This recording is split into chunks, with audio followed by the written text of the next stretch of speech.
Harlequin Intrigue and HarlequinAudio present Special Forces K-9 by Julie Miller. Performed by Jen Tafoni. For service, therapy, emotional support animals, and pets.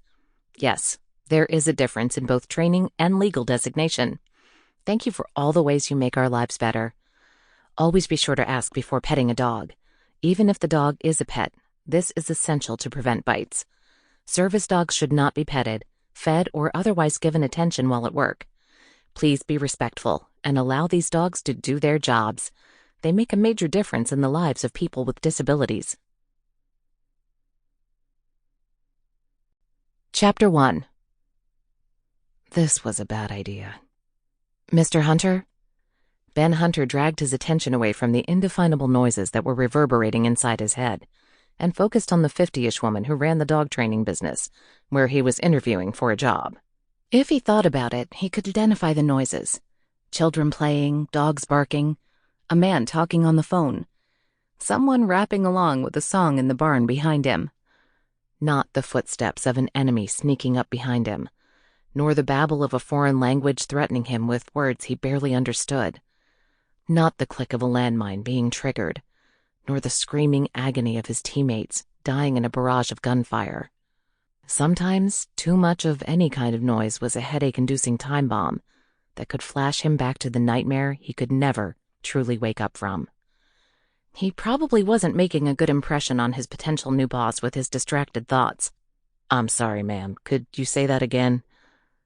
Jessie Caldwell offered him a friendly smile, as if this wasn't the first time she'd had to repeat a question to a prospective employee.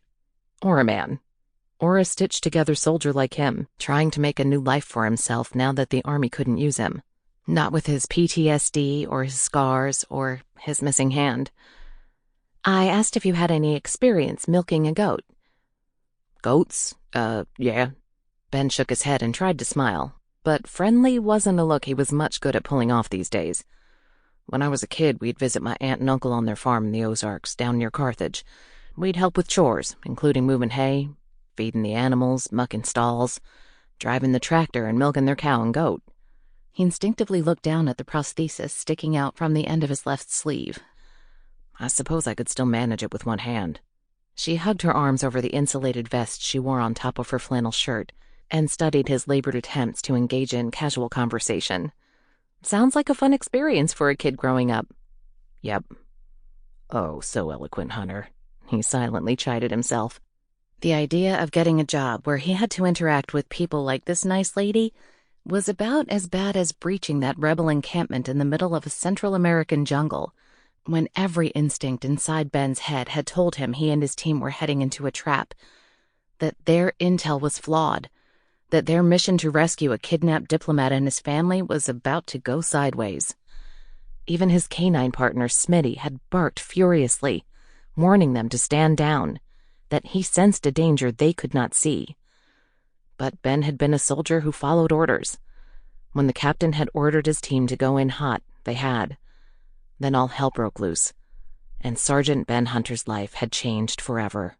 Ben curled his right fist against his thigh, tapping it several times in an effort to slow his breathing and keep himself in the moment, to pay attention to what the woman beside him was saying.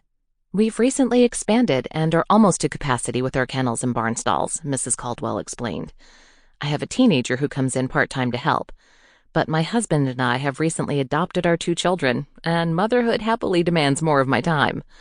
I'm looking for someone to live on the property and work full-time, to take over some of the appointments and duties I've done on my own for a few years now. I'm assuming the salary and furnished department I mentioned sound like fair compensation?" Easing the grip of his fingers, Ben nodded his understanding, even though he hadn't heard the first few words she'd said. Maybe it was the noisy dog in the last kennel at the end of the run, barking his fool head off, that was mentally sending him back to that botched mission. Smitty had raised a ruckus just like that on that fateful morning. But there were no guns here, no enemy combatants. He wasn't even in uniform anymore, save for the long camo army jacket he wore to ward off the cool autumn breeze, and to hide his prosthetic hook strapped onto his left elbow and shoulder. His jeans, work boots, and beard that was neatly trimmed, but several inches past the length he'd worn on missions, should have helped him feel like a civilian. He was just Sample complete. Ready to continue?